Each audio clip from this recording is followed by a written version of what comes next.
tenses, time, how to talk, what to be used, is, are, am, was, were, s या es लगाना है या नहीं लगाना है। टेंसेस में सिर्फ यही चैलेंजेस हमें आते हैं और कैसे आप इनको दूर कर सकते हैं इसका सिर्फ एक ही तरीका है, practice practice practice. If you are practising it constantly, tenses आपको क्लियर होते चले जाएंगे। मेरे टेंसेस कैसे इंप्रूव हुए हैं? जब मैं बहुत छोटी थी और मुझे टेंसेस इंट्रोड्यूस हुए थे तो मुझे बहुत हेडेक लगा था कि कैसे इसको करना है। मैं बिल्कुल वहीं पर थी जहां आज आप लोग हैं। तो मैंने कैसे किए हैं वो मैं आपके साथ शेयर कर रही हूँ।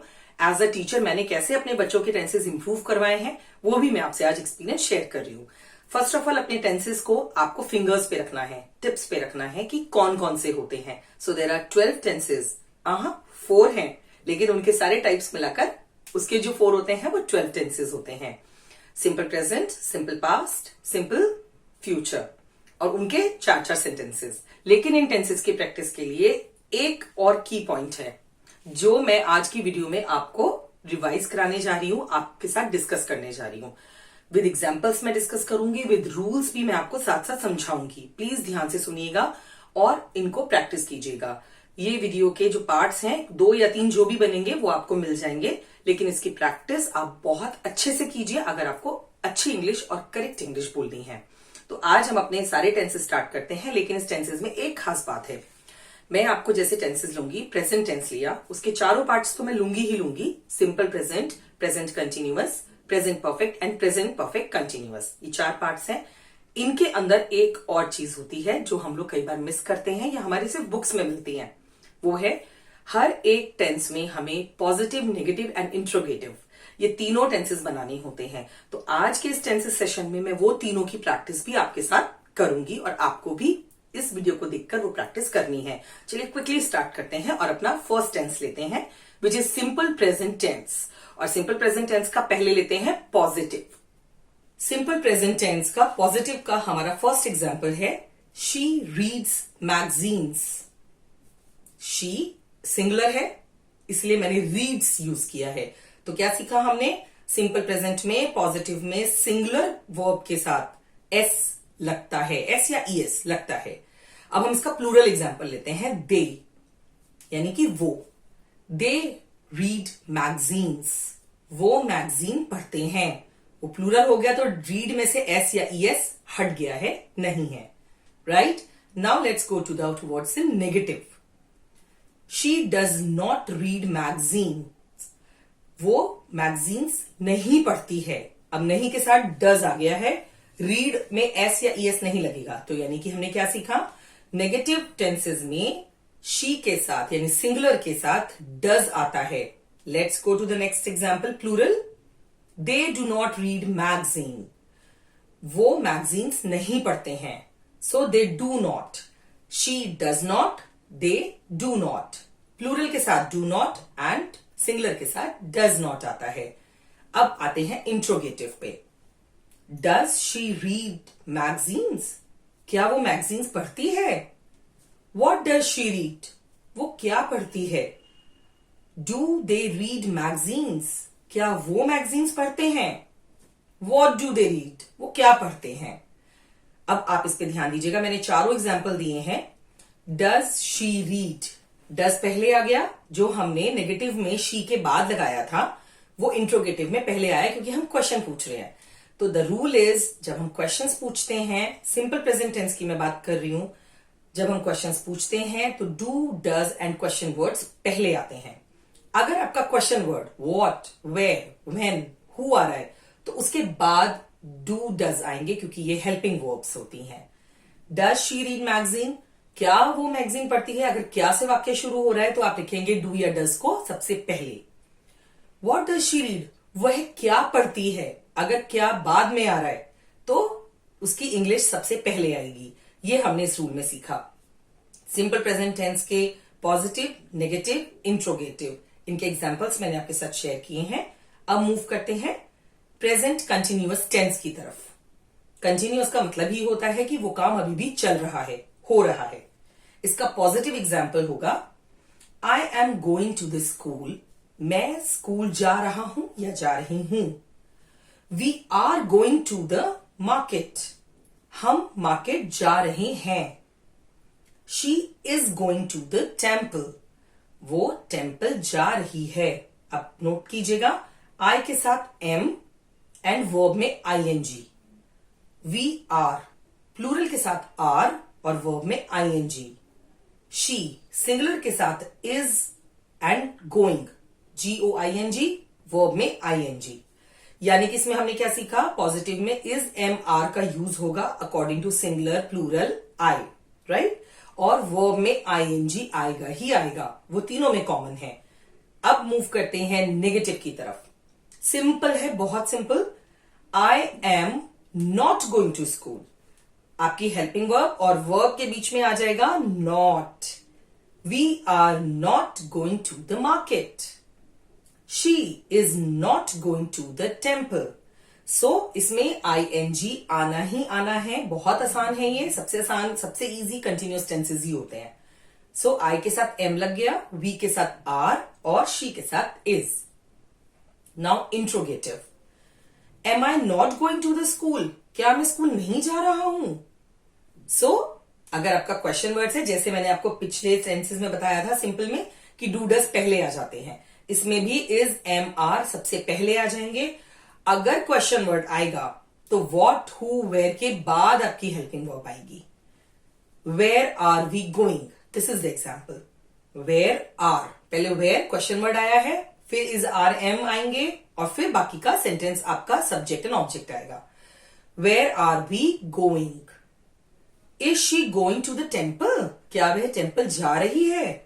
इज पहले आ गया, क्या बाद में है, क्योंकि क्या सबसे पहले आया है, क्या से स्टार्ट होने वाले सारे सेंटेंसेस में इज आर एम पहले आ गए। सो अब हमारा नेक्स्ट बढ़ते हैं हम प्रेजेंट परफेक्ट की तरफ। पॉजिटिव प्रेजेंट परफेक्ट में she has made a craft, वो क्राफ्ट बना चुकी है, ये काम डन हो चुका है। प्रेजेंट परफेक्ट का मतलब होता है काम डन हो चुका है। They have made a craft, वो क्राफ्ट बना चुके हैं। यहां पर शी सिंगुलर है, दे प्लूरल है। सिंगुलर है तो हैज आएगा, प्लूरल है तो हैव आएगा, ये आपको लर्न करना है।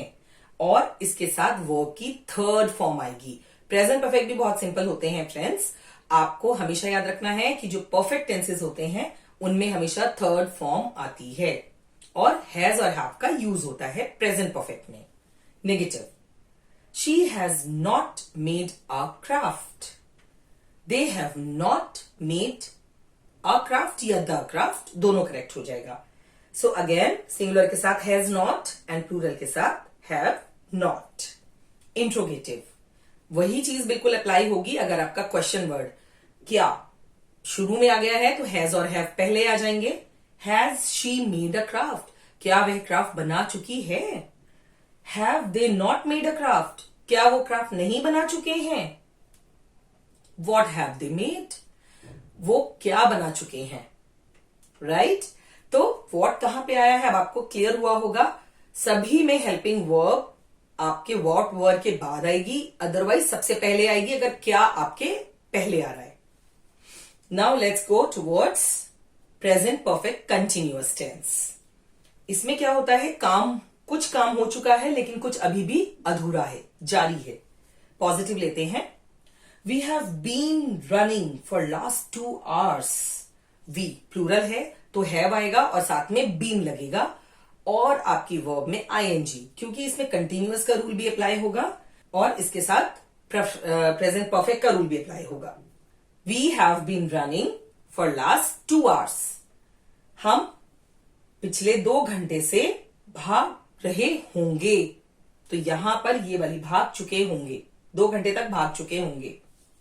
She has been running since 2 o'clock, वो 2 बजे से भाग रही होगी या भाग चुकी होगी, correct. Now negative, we have not been running for last 2 hours, हम लास्ट 2 घंटे से भाग नहीं चुके होंगे। She has not been running since 2 o'clock, वो 2 बजे से भाग नहीं चुकी होगी। आपने देखा होगा इसमें चुका चुकी भी आ रहे हैं और कंटिन्यूअस हो रहा है तो वो भी लग रहा है उसका rule. She has not been, अब आपने इसमें देखा है एक तो आपके साथ नॉट बीन या हैव बीन, हैज बीन आया है। आईएनजी की फॉर्म भी है और सबसे इंपॉर्टेंट है इसमें टाइम एक्सप्रेशन है। ये वाले सेंटेंसेस आपको तुरंत पहचानने में आ जाएंगे जहां पे लिखा होगा since 2 o'clock, for 2 hours, for years, since 1998। जहां पर एग्जैक्ट टाइम है सिंस यूज होगा, जहां पे कोई आइडिया है कि इतने दिन इतने महीने वहां पर फॉर यूज होगा। चलिए, आई होप आपको ये क्लियर हुआ है। इंट्रोगेटिव की तरफ बढ़ते हैं। Have we been running for last 2 hours? Who has been running since 2 o'clock? So इसमें कौन से रूल्स लगे हैं? मैंने दोनों ही एग्जाम्पल्स दिए हैं। अगर आपका जो क्या है, क्या वह पिछले 2 घंटे से भाग रही होगी या भाग चुकी होगी? Have we been running for last 2 hours? Who has been running? कौन भाग चुका होगा 2 बजे से? कौन भाग रहा होगा 2 बजे से? So basically this is again the place of the question words and the helping verbs. Now let's go towards simple past tense. Simple past tense भी again बहुत simple है। पॉजिटिव लेते हैं। They ate ice creams. They ate ice creams. उन्होंने ice creams खाई। I ate an ice cream. मैंने एक ice cream खाई। She ate an ice cream. उसने एक आइसक्रीम खाई। अब they ate ice cream. उन्होंने बहुत सारी आइसक्रीम्स खाई, तब भी ate ही रहा। इसमें सिंगुलर हो या प्लूरल हो, आपके वर्ब की सेकंड फॉर्म आएगी और वो चाहे सिंगुलर है प्लूरल है दोनों में सेम रहेगी।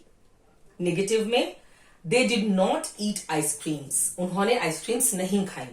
जैसे ही सिंपल पास्ट टेंस का आपका नेगेटिव फॉर्म आता है उसमें डिड नॉट हो जाता है। प्रेजेंट में डज नॉट, डू नॉट और पास्ट में did not. She did not eat ice cream, वही रूल रहेगा। सिंगुलर है या प्लूरल है डिड नॉट ही आएगा या डिड ही आएगा। Interrogative, who did eat ice cream? Ice cream किसने खाई? Did she eat ice cream? क्या उसने आइसक्रीम खाई? जो काम ऑलरेडी डन हो चुका है, आप कॉन्फर्मेशन के लिए प्रेजेंट में उसके लिए बात कर रहे हैं, so that is simple past tense. Past continuous tense positive होगा शी वॉज कुकिंग फूड। ये भी बहुत सिंपल है। आपको पता है सारे कंटिन्यूअस टेंस में काम कंटिन्यू हो रहा है तो वर्ब में आईएनजी की फॉर्म आएगी ही आएगी। आपके प्रेजेंट कंटिन्यूअस में is, are, am helping verbs आई थी और आपके पास्ट कंटिन्यूअस टेंस में वॉज, वर आएंगे। बहुत सिंपल है, नहीं याद रखना। पॉजिटिव में she was cooking food, they were cooking Maggi. वो खाना बना रही थी, वो मैगी बना रहे थे। नेगेटिव सिंपल होगा, वॉज और वर के बाद नॉट लग जाएगा। She was not cooking food, they were not cooking Maggi. वो खाना नहीं बना रही थी, वो खाना नहीं बना रहे थे। तो सिंगुलर और प्लूरल में वॉज और वर का डिफरेंस आएगा और आपकी आईएनजी फॉर्म आएगी। है ना कितने simple past continuous tenses. Thanks for watching. Subscribe to our channel.